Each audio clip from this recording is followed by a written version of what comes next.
você ora inicialmente para pedir coisas, né? O ser humano ele tem esse...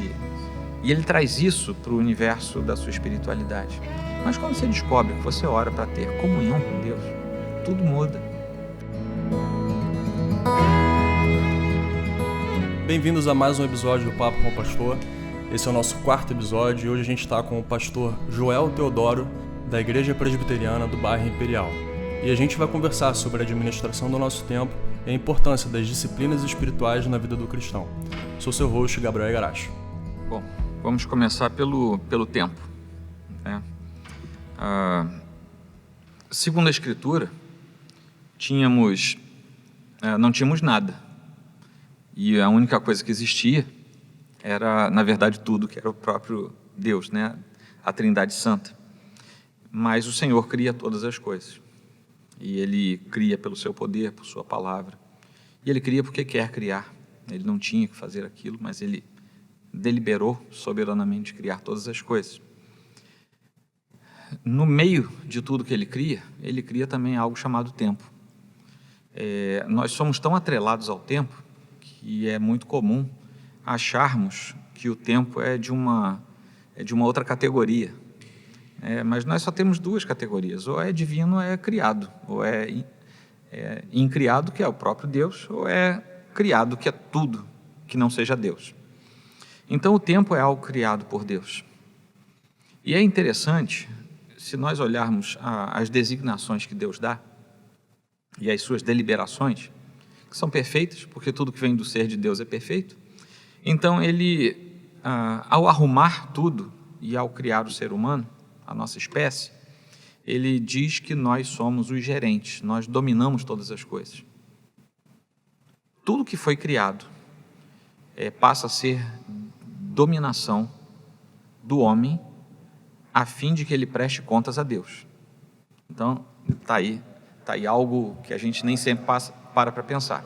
Só que o tempo está dentro dessa categoria de coisas criadas e que precisam estar sujeitas ao homem.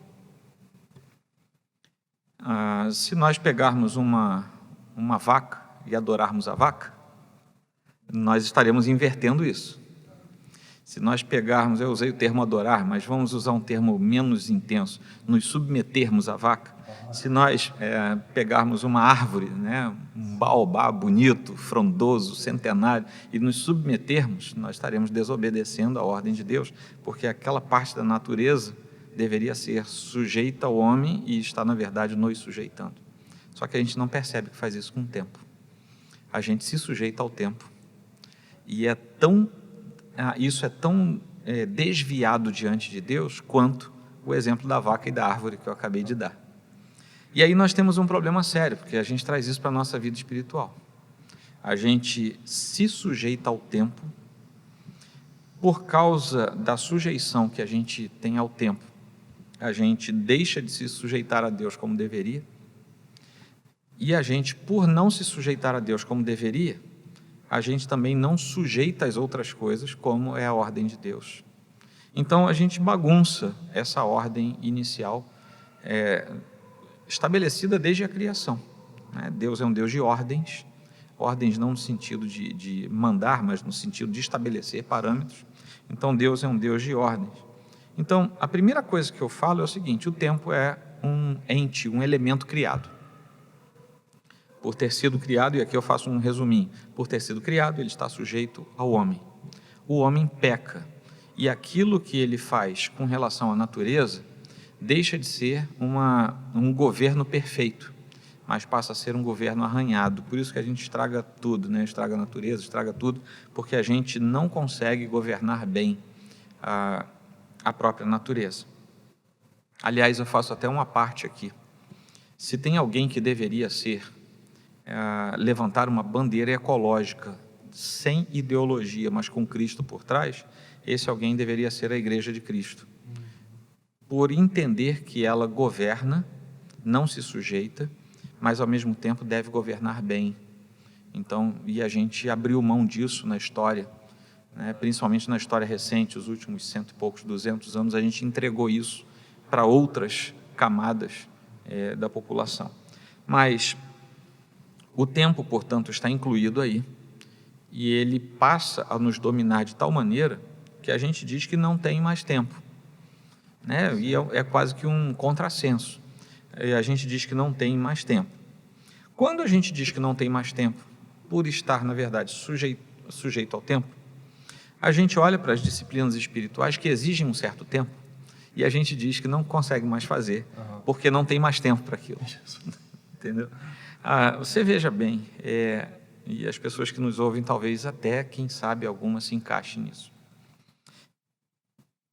Um culto vespertino do domingo leva em média 2 horas, 1h30, 2 horas, talvez uma igreja com uma liturgia um pouco mais espaçosa, umas 2h30, em média 2 horas.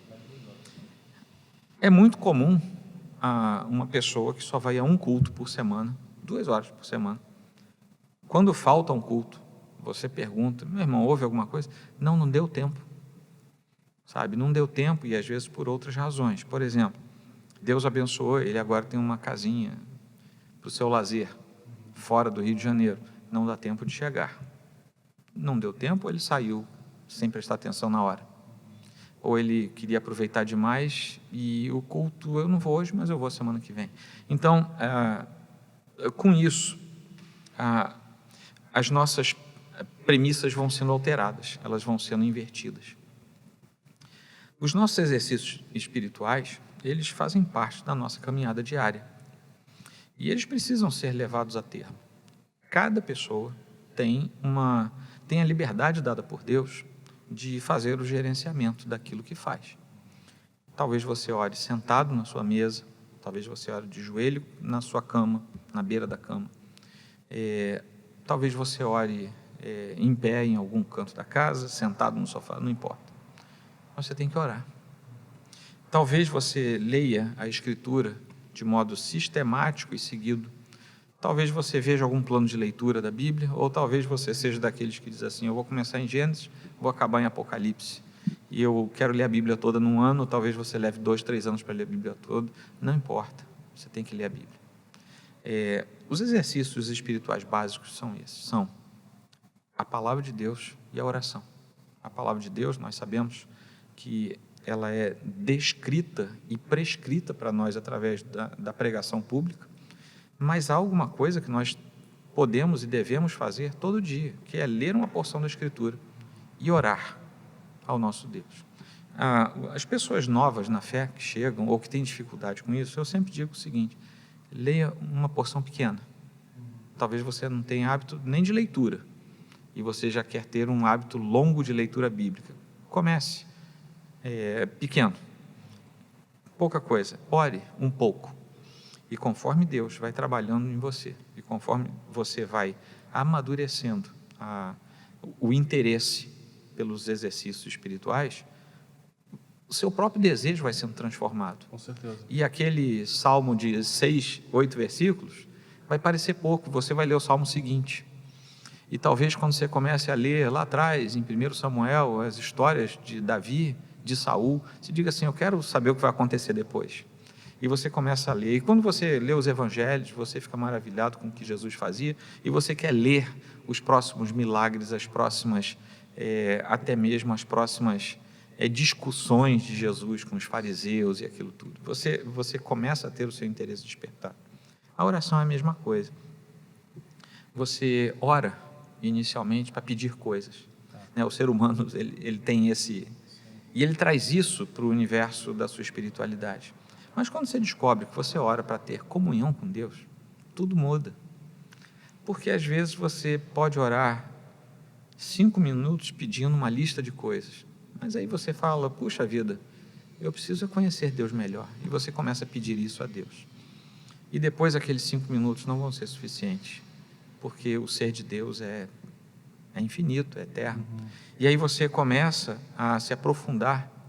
E eu não sou partidário de colocar números, sabe? Leia tantos capítulos por dia, ore tantos minutos por dia. Se você orar 3 horas por dia, você vai ser um super crente. Não faço isso. Não faço porque eu mesmo tenho minhas limitações, mas o que eu sei aquele que pratica exercícios espirituais consegue driblar o tempo ou a suposta falta de tempo. É alguém que vai crescer. o tempo é feito, o tempo livre disponível é feito por nós. Eu também dou aula e às vezes os alunos reclamam, mas professor, você passou muita leitura para a gente. Cara, para que existem as madrugadas, né? Sim. Vai ler, sabe? Fica acordado. Dormir para quê, né? Vai ler que você vai crescer. E é óbvio que isso é um exagero, uma brincadeira nesse assunto da gente aqui, mas ninguém é tão ocupado que não possa ler uma porção da Escritura, que não possa orar um pouco. E conforme nós fazemos isso, o tempo ganha novos tons e nós passamos a administrar melhor o nosso tempo. Aquela pessoa que administra o seu tempo é alguém que conseguiu voltar e conseguiu consertar aquele pecado de se sujeitar ao tempo, ao invés de ter o tempo sujeitado a si mesmo. Tá? É mais ou menos por aí. Ou seja, o mau uso do tempo, com o tempo, o mau uso do tempo com o tempo, ele vai demonstrar uma fragilidade espiritual. É isso que eu ia perguntar agora. Quais são as consequências negativas, sim, do cristão que ele não tem disciplina? Ele não consegue amadurecer na sua jornada, ele não consegue ter vigor espiritual. Sim. Qualquer coisa que aconteça, ele é daqueles crentes que ficam murchos com qualquer coisa. Uma outra coisa é que o mau uso do tempo também demonstra ansiedade, ou seja, a pessoa não consegue administrar o tempo, ela começa a ficar ansiosa. Sim. E ela vai tendo expressões da sua ansiedade cada vez mais intensas. Sim, ela sente que o tempo está escorrendo pelas mãos, não consegue fazer as coisas. Sim. E aí a gente volta, né, o Senhor Jesus dizendo, não fiquem ansiosos com nada. Calma, sabe? Tenham calma.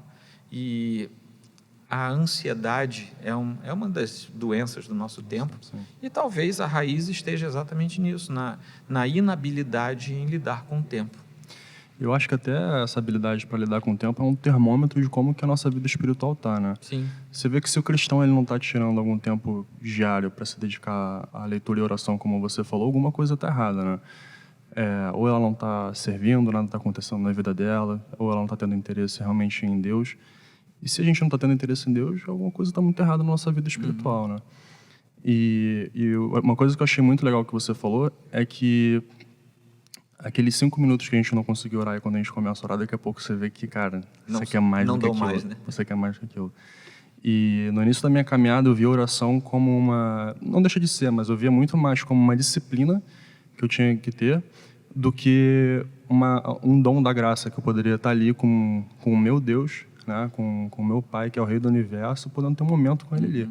E isso é simplesmente algo maravilhoso, né? Essa ideia que você pode falar com Deus diretamente, sem você precisar pagar nada, porque o preço já foi pago, é realmente algo sensacional, né? E às vezes a gente perde isso de vista e acaba deixando a oração ali para aquele último momento do dia, onde você já está quase dormindo, dorme antes do amém, né? Então, assim, eu acho que é realmente um pecado que a gente tem que se arrepender. Não só um pecado, principalmente de ingratidão, né? De entender o que é oração. E, além disso, uma coisa que eu lembro que o John Piper fala naquele livro dele, da Teologia da Alegria, é que a oração é como se fosse um rádio, né, que você usa durante a guerra. Então, assim, se você não ora, alguma coisa também na tua vida espiritual não está...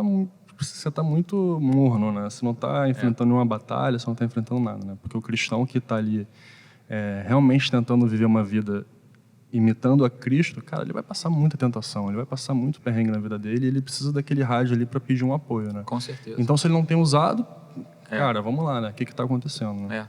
Infelizmente, pegando o gancho aí do que você falou, que é citado no texto do Piper, infelizmente, existe uma tendência no meio da igreja como um todo de você relaxar as suas disciplinas espirituais quando as coisas parecem estar muito bem. Pô, isso na minha vida... Então, você relaxa, já que ele usou a ideia da guerra. Se você está na guerra, você está tenso, né? Então você precisa se agarrar.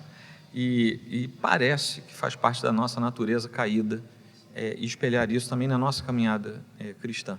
A coisa não está bem, ou você tem algo dramático acontecendo, aí você corre para os exercícios, para as disciplinas espirituais. Está tudo bem, aí você relaxa. Eu não sou muito bom de história, né? Mas, assim, eu já vi vários pregadores falarem, né? Que os momentos onde a igreja cresce mais são nos momentos de perseguição, né? Com certeza. Então, A fragilidade te faz correr de volta, né?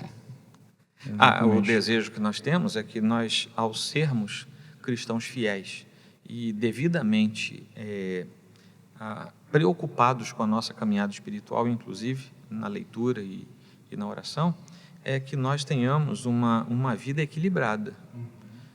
Porque no dia difícil estaremos prontos. No dia feliz estaremos também exultantes. Tudo isso é fruto da busca constante pelo Senhor, né? Pelo nosso crescimento espiritual. Para finalizar, você gostaria de dizer alguma coisa, algum encorajamento? O Evangelho. Sim, a turma que nos ouve,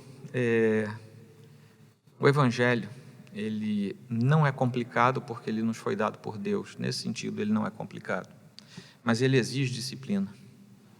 E nós vivemos dias, infelizmente, talvez pelo acesso às informações, à mídia, tudo, nós vivemos dias em que as pessoas têm o desejo de chegar no seu alvo de um dia para o outro.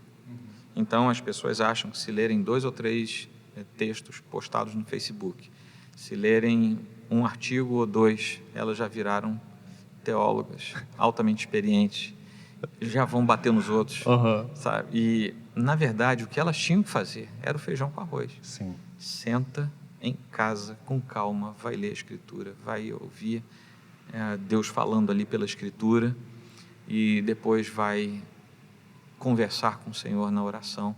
Faça isso e você vai ter muito mais benefício do que ficar zanzando pela internet, sabe, atrás de opiniões e de brigas e de contendas. Muito bom. Foi para isso que Deus chamou a gente. Tá? Eu vejo hoje gente nova, por exemplo, se levantando contra a gente que deu a sua vida pela causa do Evangelho, porque aquele outro irmão é de uma outra linha teológica e se levantam e falam impropérios, sabe? Isso é uma falta de respeito horrorosa, porque aquele senhorzinho de quem estão falando mal, por suas limitações que talvez ele tenha mesmo, são irmãos de outro tempo, são vilipendiados. E eu creio que isso entristece muito o Espírito Santo. Para tudo. Vai para o teu quarto, vai procurar o Senhor. É lá no secreto do teu quarto que Ele vai educar a tua vida. Amém.